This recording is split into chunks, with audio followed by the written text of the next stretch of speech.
BP is dropping. 60/40. We are losing him.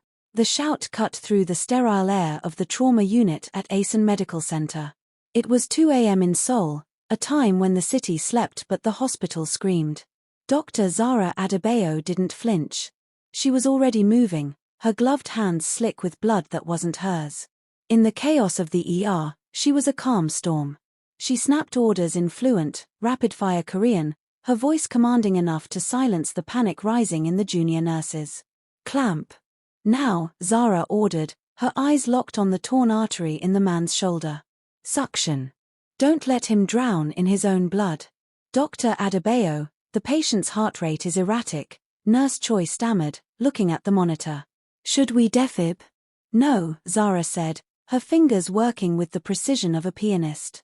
It's hypovolemic shock. If you shock him now, you kill him. Push 2 units of O-negative. Squeeze it in if you have to. The doors to the trauma bay burst open. 3 men in black suits stormed in. They weren't doctors. They were massive, their earpieces twitching, their eyes scanning the room like predators. The lead bodyguard, a man with a scar running down his cheek, stepped forward, blocking the path of the anesthesiologist. No one touches him, the bodyguard barked. No new doctors. We wait for the chief. The chief is 20 minutes away in traffic, Zara said, not even looking up from the open wound. She kept pressure on the bleeder. And your boss has about 3 minutes before his brain starts shutting down from oxygen deprivation. So, unless you have a medical degree hidden inside that cheap suit, get the hell out of my OR.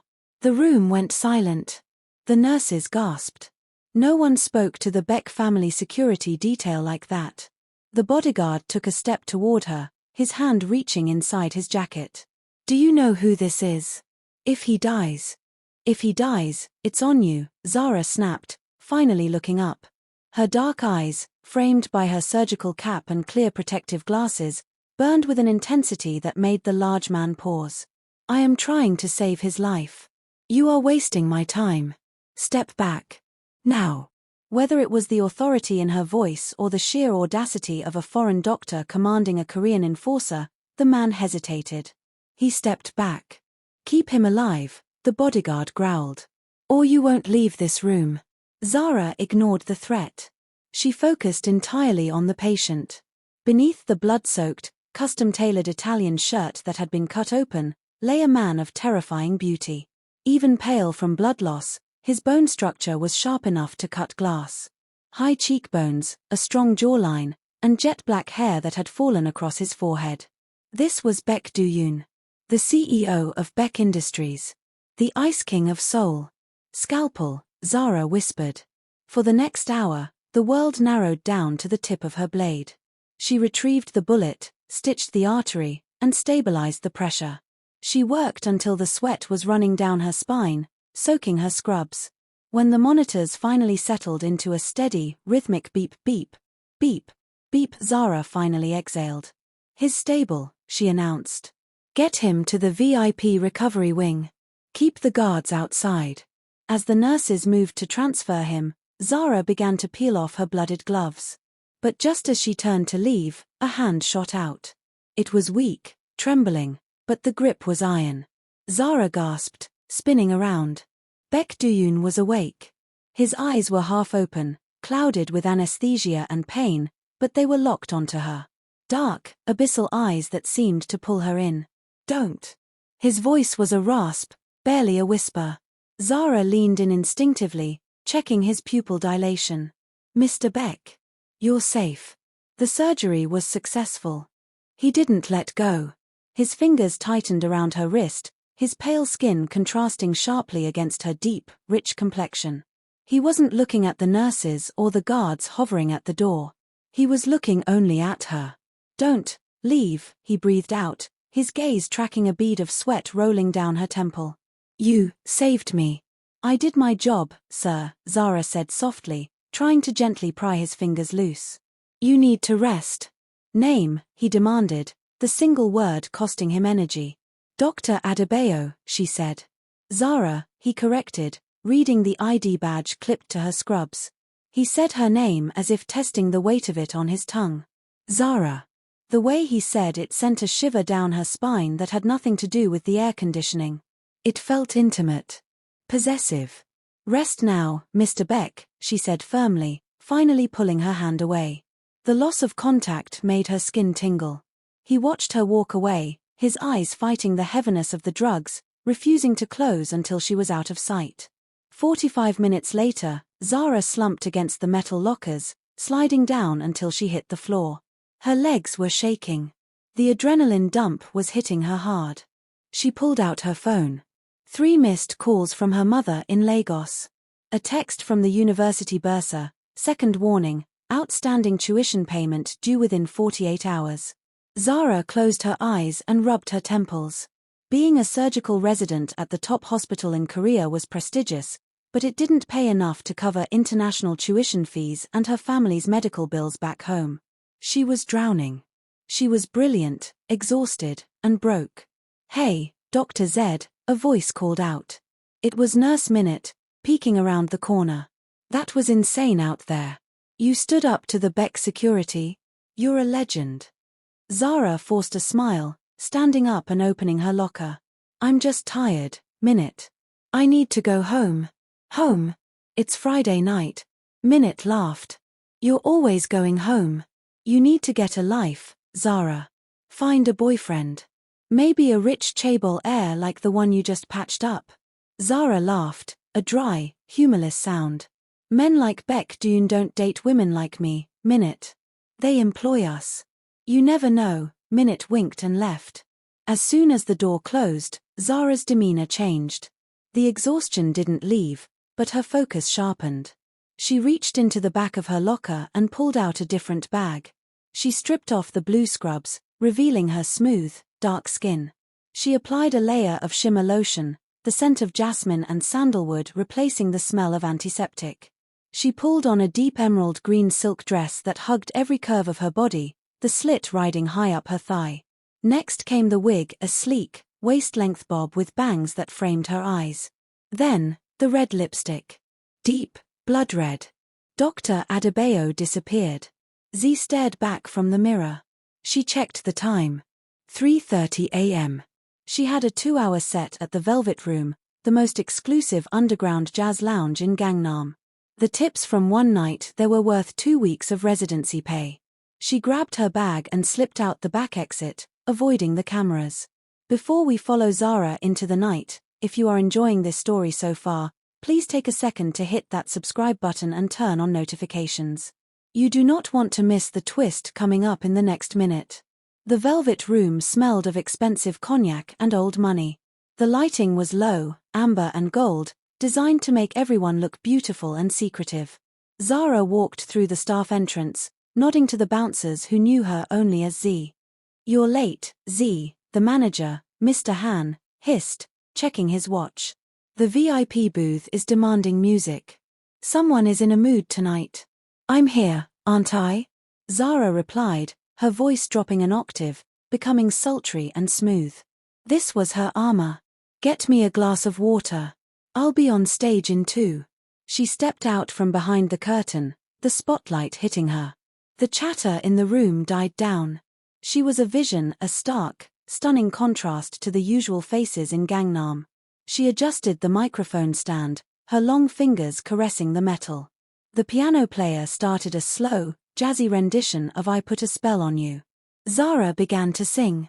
Her voice was rich, soulful, and heavy with emotion. It filled the room, wrapping around the patrons like smoke.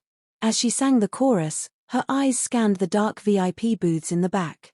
Usually, she avoided eye contact. But tonight, a movement caught her eye.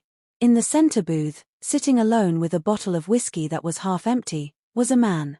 Zara missed a beat. Her heart hammered against her ribs. It was him. Baek Do-yun. He was sitting there, shirt unbuttoned at the top, his hair messy, staring straight at her with an intensity that burned. "How?" Zara thought, panic rising in her throat as she kept singing. "I just left him in the recovery room. He could barely move. He had tubes in his arms. How is he here?" He looked different. Darker. Wilder. The man in the hospital bed had been composed even in pain. This man looked like he wanted to burn the world down. He raised his glass to her, a smirk playing on his lips, a smirk that was dangerous, predatory, and undeniably sexy. Zara felt a flush of heat that had nothing to do with the stage lights. She had told herself men like him were just patients. But looking at him now, seeing the raw power radiating off him, she realized she was in trouble. She finished her song, the applause ringing in her ears, but she couldn't hear it. She stepped off the stage, intending to run to the dressing room. Z. The voice came from behind her. It wasn't a rasp this time. It was a low, smooth baritone that vibrated through her bones. She turned around. He was standing right there. Up close, he smelled of whiskey and danger. He loomed over her, his eyes dropping to her lips, then back to her eyes. "You have a voice that could start wars," he said, stepping into her personal space. "And you," Zara whispered, glancing at his shoulder where the bandage should be, hidden under his jacket, "should be in a hospital bed, Mr. Baek." He frowned, tilting his head. "Hospital? I haven't been to a hospital in years, sweetheart. I think you have me confused with my boring brother." Zara froze. "Brother," she breathed. He grinned, and it was the most beautiful, terrifying thing she had ever seen.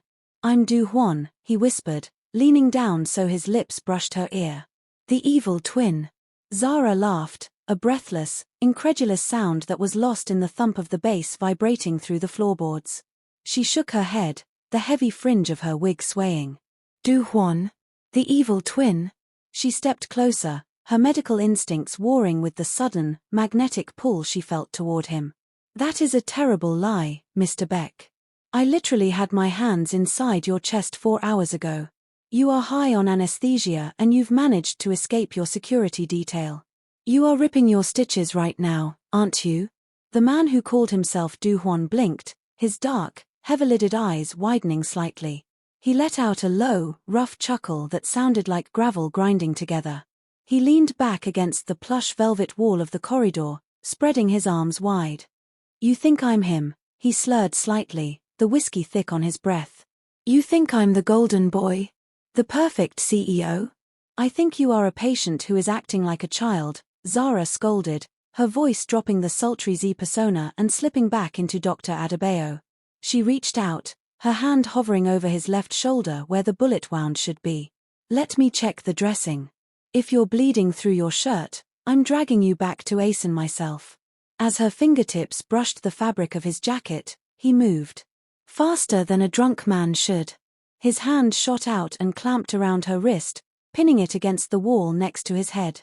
It mirrored the moment in the hospital perfectly, the grip, the intensity, but where Do-yun's touch had been desperate and pleading, this man's touch was possessive. Hot. Electric. "Don't touch me like a doctor," he growled, his face inches from hers. "Touch me like a woman." Zara's breath hitched. The air between them crackled with a tension so thick it felt like a physical weight. She looked into his eyes and saw the same face she had saved, but the soul behind it was entirely different. It was chaotic. It was on fire. And God help her, she wanted to burn. "You're drunk," she whispered, though she didn't pull her hand away. "And you're lying," he countered, his gaze dropping to the swell of her chest above the emerald silk, then back to her lips. "You aren't just a singer. Who are you? You look at me like you know my secrets."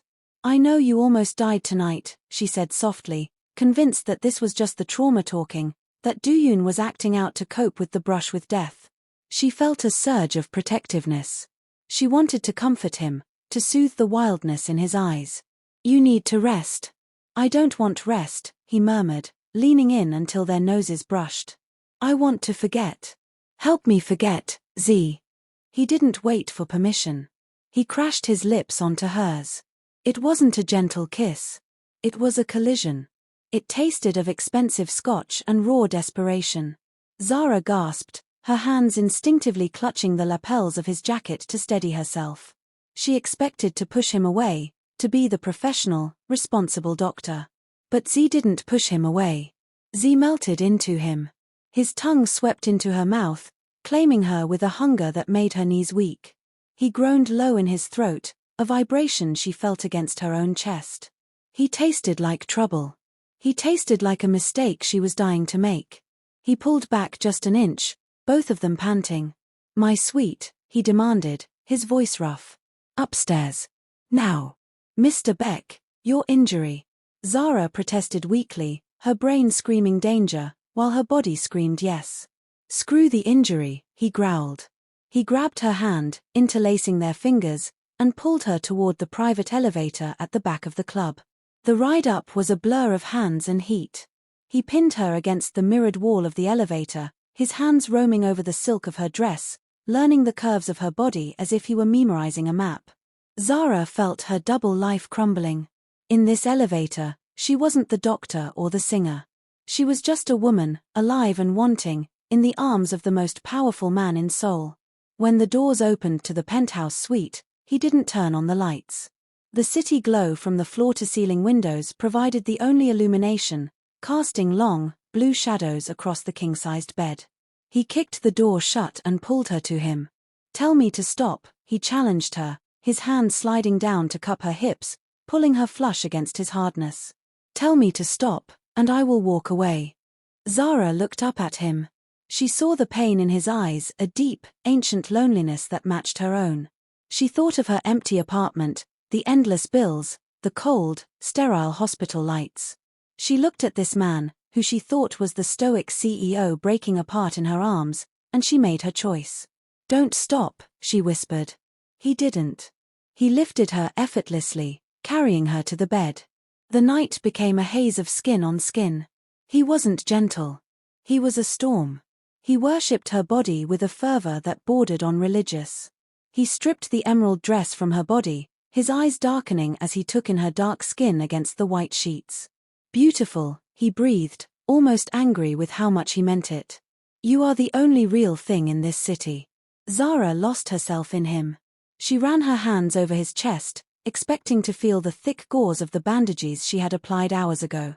But in the heat of the moment, amidst the friction and the sweat, her hands slid over smooth, hot skin.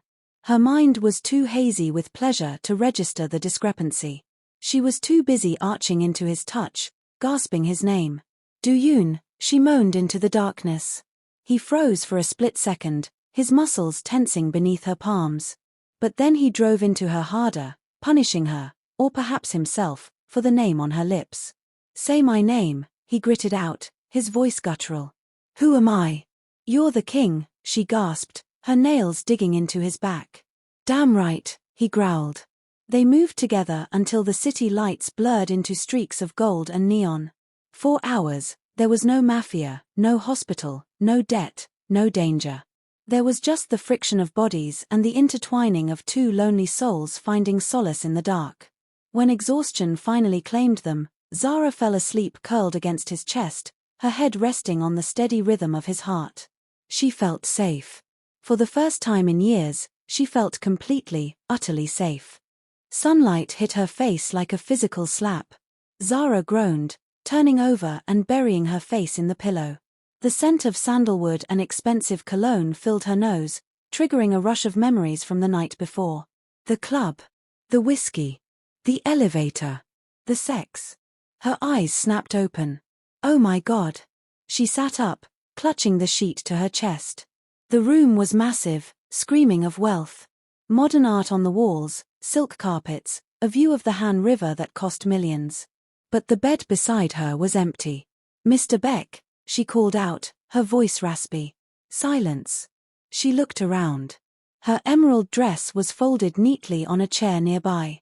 On the bedside table, there was a glass of water, 2 aspirin, and a note written on heavy, cream-colored cardstock.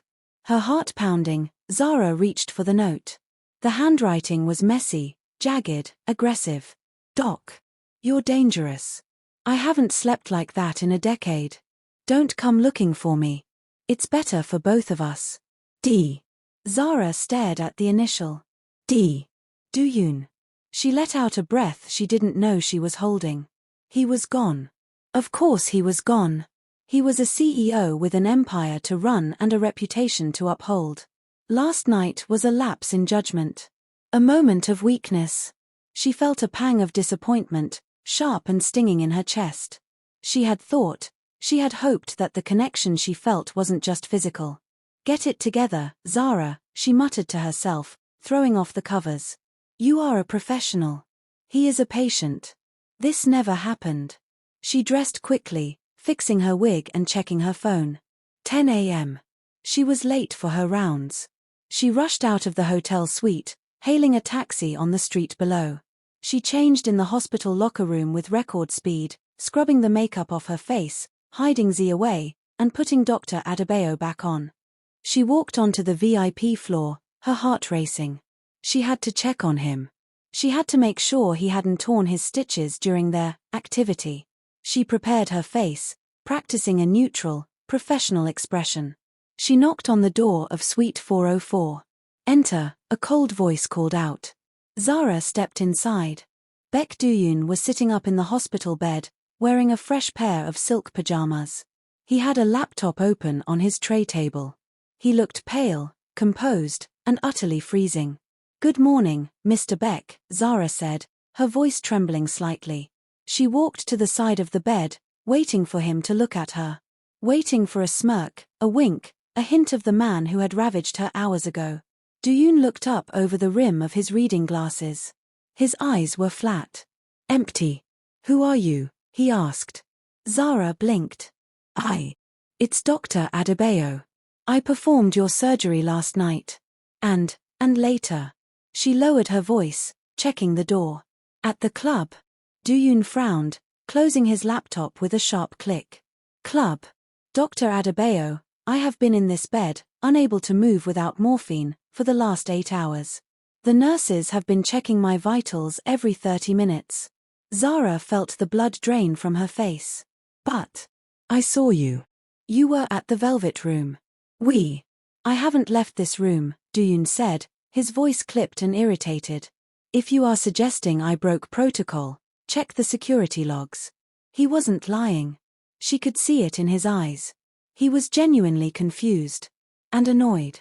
Zara took a step back, her hand flying to her mouth. If Do-yun had been in this bed all night, then who was the man with the messy hair? Who was the man with the wild eyes? Who was the man she had given her body to? She remembered the man in the club whispering against her lips. I'm Du-hwan. The evil twin. She had laughed. She had thought it was a joke. Zara spun around, fleeing the room before she threw up.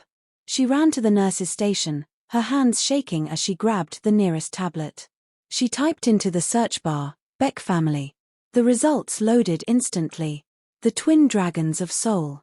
On the left, Baek Do-yun. CEO. Yale graduate. The face of legitimacy. On the right, Baek Do-hwan. The shadow. Alleged ties to the underworld. Owner of the largest casino syndicate in Asia. The photos were identical. The same sharp jaw. The same nose. But the eyes. In the photo, Do-yun's eyes were cold ice.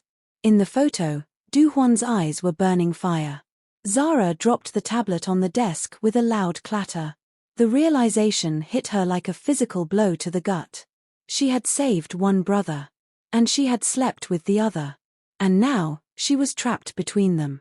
Before she could process the horror, a shadow fell over her. Dr. Adebayo? She turned around. A delivery man was standing there, holding a massive bouquet of black roses. Delivery for Dr. Zara Adebayo. From the Penthouse suite. Zara stared at the black flowers. They weren't a romantic gesture. They were a warning. Or a promise.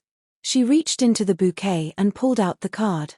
It wasn't the jagged handwriting from the hotel. This was elegant, precise calligraphy. Dr. Adebayo. My brother has poor taste in whiskey, but excellent taste in women. We need to talk. Chairman Baek Do-yun. Zara looked up, her breath catching in her throat. Do-yun knew. Du-hwan knew. Zara didn't run. She didn't hide. She straightened her spine, smoothed the front of her white coat, and marched right back into Suite 404. She was the daughter of a Nigerian general and a strict schoolteacher. She didn't cower before men, no matter how rich or handsome they were. If Baek Do-yun wanted to talk, they would talk. She swiped her keycard and the door hissed open. Do-yun hadn't moved from the bed, but the atmosphere in the room had shifted. The air conditioning seemed colder. The laptop was gone. In its place, a single file folder rested on his lap. "Close the door," he said, not looking up. Zara obeyed, the click of the lock echoing like a gunshot in the silent room. She walked to the foot of the bed, crossing her arms over her chest. "I assume you have an explanation for the flowers," she said, keeping her voice steady despite the hammering of her heart. "Black roses are usually reserved for funerals, Mr. Baek. Or for the death of a misunderstanding," Do-yun replied, finally lifting his gaze. His eyes were terrifyingly clear. There was no drug haze now.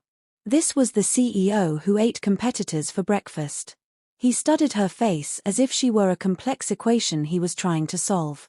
"My security team did a sweep of the club's footage," he said, his voice smooth, devoid of emotion. "They saw you enter the VIP booth. They saw you leave with him.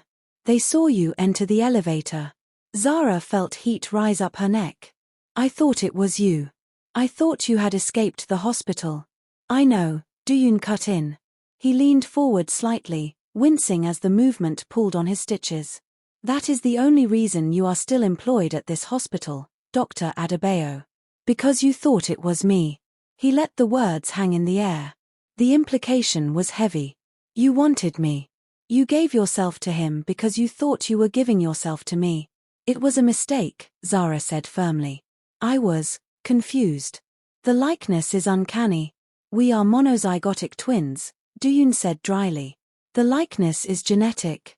But the temperament. That is where you should have noticed the difference. I build empires. Du-hwan burns them down." He opened the file folder on his lap. "I have looked into your background, Zara. Top of your class at University of Lagos. Full scholarship to Seoul National for your masters. First pick for the residency program here at ASEN. You are brilliant." He paused, flipping a page. "And you are broke." Zara stiffened. "My financial situation is none of your business." "It became my business when my brother put his hands on you," Do-yun said coldly. "Du-hwan destroys things he touches. He is bored, Dr. Adebayo. He plays with expensive toys, and when they break, he throws them away. I am offering you an alternative." He slid a piece of paper across the tray table toward her. Zara hesitated, then looked down. It was a check. A check for an amount that made her knees weak. It was enough to cover her tuition, her rent, and send money home to her mother for the next 5 years. "What is this?" she whispered. "A retainer," Do-yun said. "I am hiring you as my private physician. You will oversee my recovery. Exclusively. In exchange, this clears your debts." "And the catch?" Zara asked, her eyes narrowing. "There is always a catch with men like you. The catch is that you stay away from Du-hwan," Do-yun said, his voice dropping, becoming dangerous. "You do not answer his calls. You do not go to that club. You belong to the day shift now. You belong to the light. You belong to me. I am not a piece of property, Mr. Baek," Zara snapped, the insult stinging. "I don't belong to anyone." "Then tear up the check," Do-yun challenged, leaning back against the pillows. "Walk out that door, go back to singing for drunk businessmen in dark basements, and wait for my brother to get bored of you. Or, take the money, secure your future, and stay safe under my protection." Zara looked at the check. She looked at the man. It was a deal with the devil, but a safe devil. A rational devil. She didn't tear up the check. She folded it and put it in her pocket. "I will be your doctor, Mr. Baek," she said formally. "Strictly professional. If you try to cross a line, I walk." Do-yun's lips quirked up in the faintest ghost of a smile. "Strictly professional. Of course." But as Zara turned to leave, she felt his eyes on her back. Burning. Possessive. He hadn't bought her services, he had bought her loyalty. He had blocked his brother's move on the chessboard. Or so he thought. 2 days passed. Zara stuck to the plan. She deposited the check, it cleared instantly, lifting a weight off her shoulders she hadn't realized she was carrying. She stopped going to the velvet room, ignoring the frantic texts from her manager. She focused entirely on her rounds and her special patient, Du-yun. Du-yun was a model patient. He was polite, intelligent, and engaged her in debates about medical ethics and politics. He was charming. Zara found herself actually enjoying his company. He was safe. Predictable. But at night, in her small apartment, she dreamed of fire. She dreamed of rough hands and the smell of whiskey. She dreamed of the brother she was forbidden to touch. On Friday night, a torrential rainstorm hit Seoul. The sky opened up, drenching the neon city in grey sheets of water. Zara finished her shift late. She walked out to the hospital parking garage, her heels clicking on the concrete. The garage was empty, the shadows stretching long and dark between the rows of cars. She reached her beat-up Kia, fumbling for her keys. "You're hard to find, document." The voice came from the shadows behind a concrete pillar. Zara spun around, dropping her keys. Baek Do-hwan stepped into the dim light. He looked like a wreck, and yet, devastatingly handsome. He was wearing a black leather jacket soaked with rain, his hair plastered to his forehead. He had a split lip and a bruise blooming on his jawline, fresh violence. "Du-hwan," Zara gasped, stepping back against her car door. "You shouldn't be here. Do-yun has security everywhere." "Do-yun's security works for my father," Du-hwan grinned, a feral flash of white teeth. "And my father still thinks I'm useful. Sometimes." He took a step toward her. He moved like a panther, fluid, silent, predatory. "I heard you took the deal," he said, his voice low, mocking. "The golden boy bought you. How much was I worth, Zara? Did he pay off your student loans? Buy you a house?" "He hired me as a doctor," Zara defended, her heart pounding against her ribs. "Something you wouldn't understand. He offered me stability." "Stability," Du-hwan scoffed. He was close now, crowding her against the wet metal of her car. "Is that what you want? To be a pet in a gilded cage? Checking his blood pressure and laughing at his boring jokes?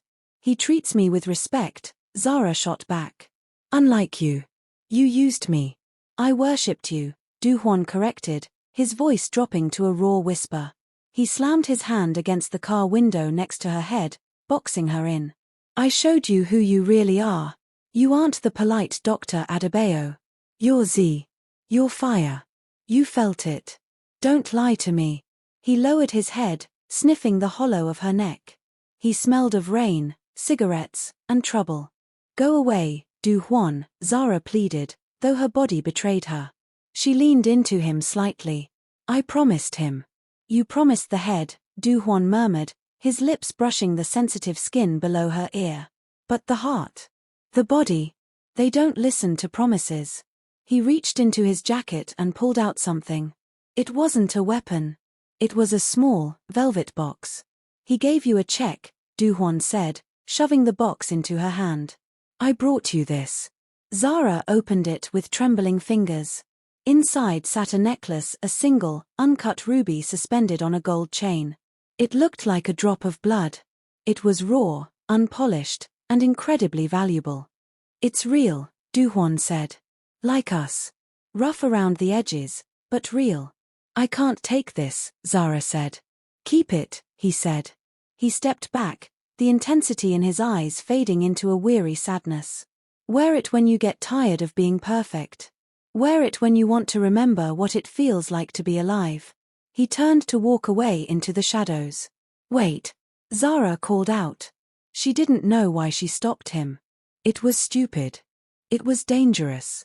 Du-hwan paused, looking over his shoulder. "Your face," she said, pointing to the bruise. "Who did that?" Du-hwan touched his jaw, wincing. "Just a disagreement with a business partner. Chairman Choi doesn't like losing money at my tables." "Chairman Choi?" Zara asked. "The shipping magnate." "The crook," Du-hwan corrected. "Stay away from the docks, document. The weather is getting nasty." With a final, lingering look, he disappeared into the rain. Zara stood there, alone in the cold garage, clutching the ruby in one hand and Du-yun's check in her pocket. The ice and the fire. One wanted to save her, the other wanted to consume her.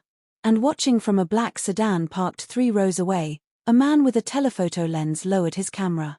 He dialed a number. "Chairman Choi," the spy said into the phone. "I have confirmation." Both Baek brothers are involved with the same woman. The Nigerian doctor. A crackly voice answered on the other end. Excellent. We have found the crack in their armor. If we break her, we break them both. What are your orders, sir? Wait for the opportunity, Choi hissed.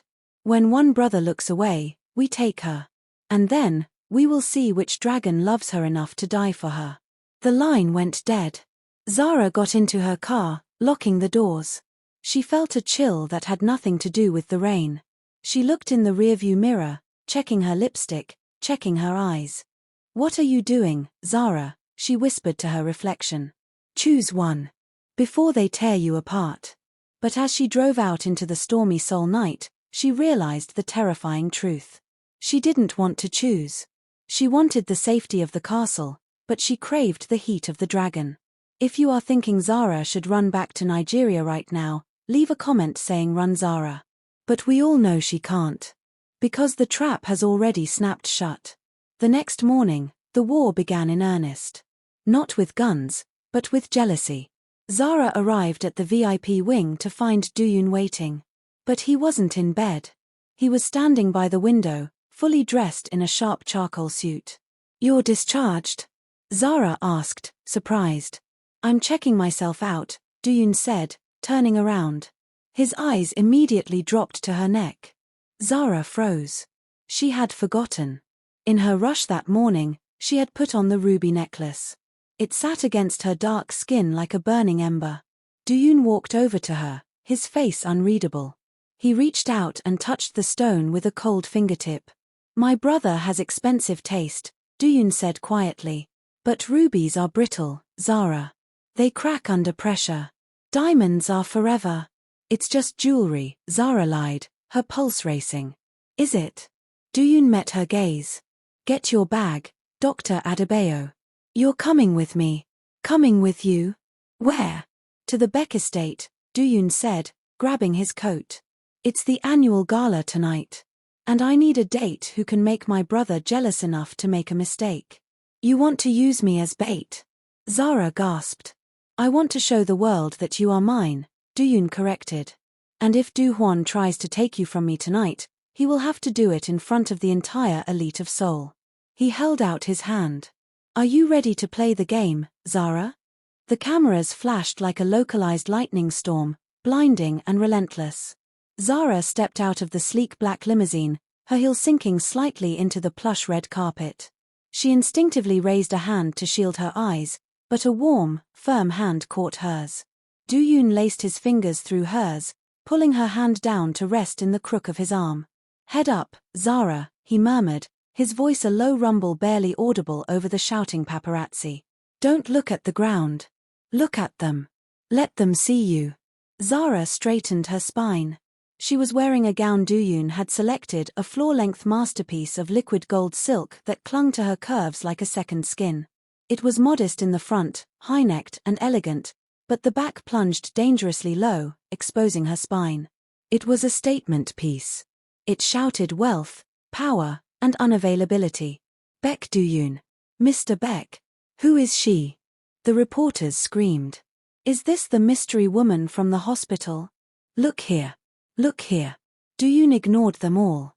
He guided her up the marble stairs of the Baek estate with the cool indifference of a king entering his court. He didn't answer questions. His silence was the answer. I can do whatever I want. Inside, the ballroom was a cavern of crystal chandeliers and orchestral music. The elite of Seoul, chaebol heirs, politicians, actresses, were sipping champagne and whispering behind fans. When Do-yun and Zara entered, the room went quiet. It wasn't just that she was beautiful. It was that she was visibly, undeniably different. A tall, stunning black woman on the arm of the most conservative heir in Korea. The scandal was delicious, and the air crackled with it. They are staring, Zara whispered, keeping her smile fixed and plastic. Let them stare, Do-yun replied, taking a glass of champagne from a passing waiter and handing it to her. They are wolves, Zara.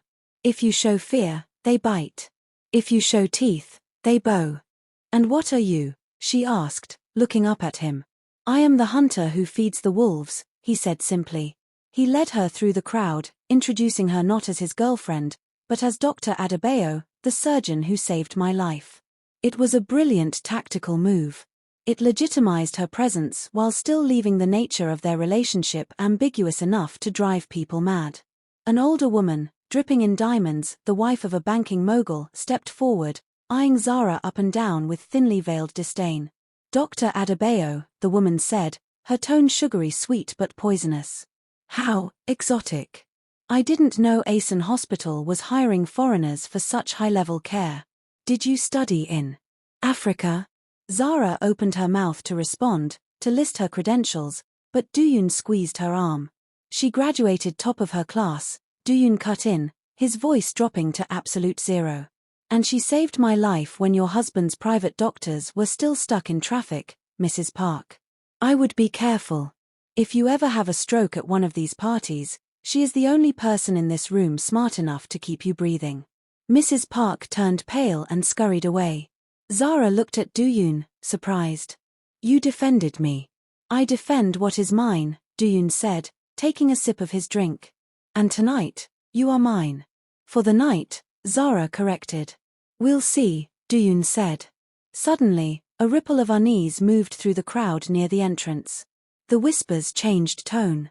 They went from gossipy to fearful. The crowd parted like the Red Sea. Baek Do-hwan had arrived. He wasn't wearing a tuxedo. He was wearing a black velvet suit, no tie, the top 3 buttons of his shirt undone. He looked like a dark mirror image of his brother, same face, but twisted into a smirk of pure rebellion. He walked with a swagger that said he didn't care if he was welcome or not. Behind him walked 2 men who definitely weren't on the guest list. They were rough, scarred, and scanning the room for threats. Do-yun stiffened beside Zara. He wasn't invited. Since when has that stopped him? Zara whispered, her heart hammering against her ribs.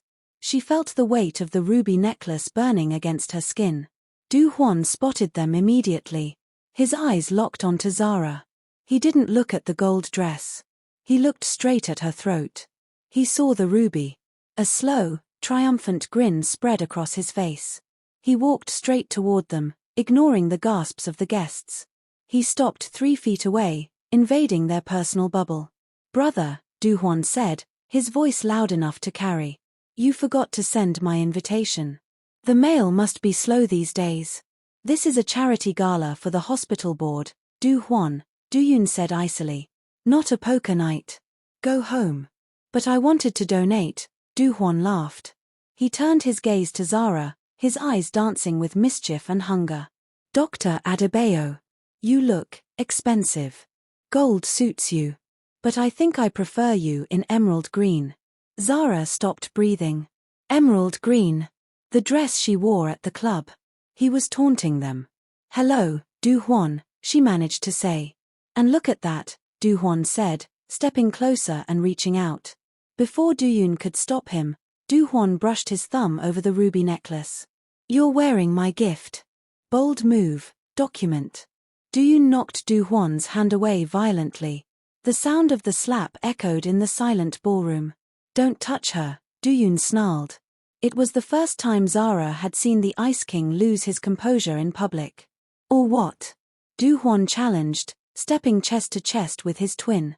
You'll call security? My men are already at the bar drinking your scotch, brother. You can't buy her loyalty, Do-yun. You can dress her up in gold, put her on a pedestal, and show her off like a trophy. But she's wearing my heart around her neck. The tension was suffocating. The guests were watching with bated breath. This was the clash of the titans they had all heard rumors about, playing out in real time. She is my physician, Do-yun said through gritted teeth. She is under my protection. She's under your thumb, Du-hwan spat. He looked at Zara. Dance with me. No, Do-yun said. I asked the lady. Du-hwan ignored him. He held out his hand to Zara. One dance. Unless you're afraid the Ice King will melt. Zara looked between them. Do-yun, furious and possessive, his jaw clenched so hard a muscle ticked. Du-hwan, wild and reckless, daring her to break the rules.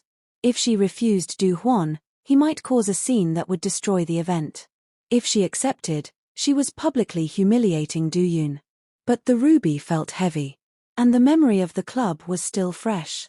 One dance, Zara said softly. To keep the peace.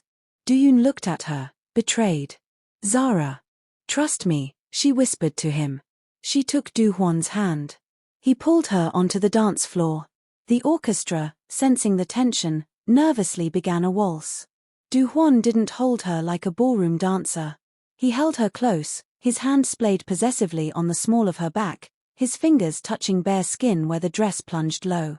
You kept it, he whispered in her ear as they spun. It matched the dress, she lied, her voice shaky. Liar, he grinned. You kept it because you miss me. You're bored with him already, aren't you? Talking about stocks and bonds. I bet he hasn't even kissed you yet. He respects me, Zara said. I respect you enough to give you what you actually want, Du-hwan countered. He spun her out and pulled her back in, a move so smooth it left her breathless. Leave with me. Tonight. My car is outside. We can be in Tokyo by morning. I can't just run away, Du-hwan. I have a life here. I have responsibilities. You have a debt, Du-hwan corrected. He bought you. I want to steal you. I am not a thing to be stolen, Zara hissed, pulling back slightly. Then stop acting like one. Du-hwan's face hardened. Choose, Zara. Right now. Him or me. Safety or fire. Before she could answer, a loud crack echoed through the room. It wasn't a champagne cork. The chandelier above the stage exploded in a shower of crystal sparks. The room plunged into darkness. Screams erupted. Chaos. Get down, Du-hwan shouted, tackling Zara to the floor. He covered her body with his own instantly. Gunfire. Pop pop pop. Suppressed shots. Do-yun. Zara screamed, trying to look for the other brother.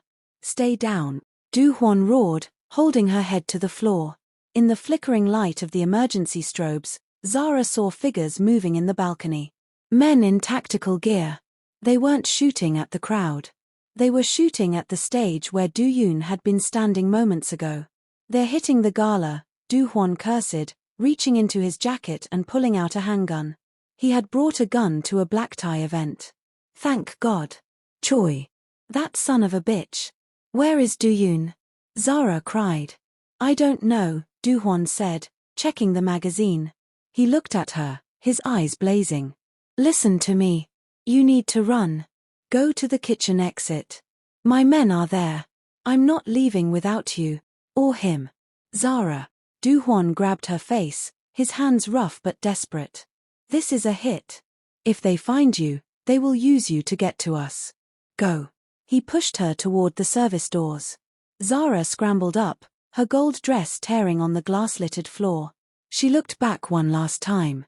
She saw Du-hwan standing up, firing back at the assassins in the balcony, drawing their fire away from her. And across the room, she saw Do-yun. He hadn't run. He was flipping a heavy table to create cover, shouting orders to his security team. He caught her eye across the chaos. He pointed to the door. Go. For the first time, the brothers were doing the exact same thing. Protecting her. Zara turned and ran into the kitchen corridors. She burst through the double doors, expecting to find the exit. Instead, she ran straight into a wall of muscle. A hand clamped over her mouth. A needle jabbed into her neck. Got her, a voice whispered in her ear. Chairman Choi sends his regards. The world spun. The gold dress, the ruby necklace, the sound of gunfire, it all faded into black. And that is where we leave them. The Gala in ruins, the brothers at war, and Zara in the hands of the enemy. Who will get to her first? The CEO with the resources, or the gangster with the gun? Drop a comment below. Are you Team Do-yun or Team Du-hwan? If you want to see what happens next, hit that like button and make sure you are subscribed with notifications on. Part 2 is coming, and trust me, nobody is safe.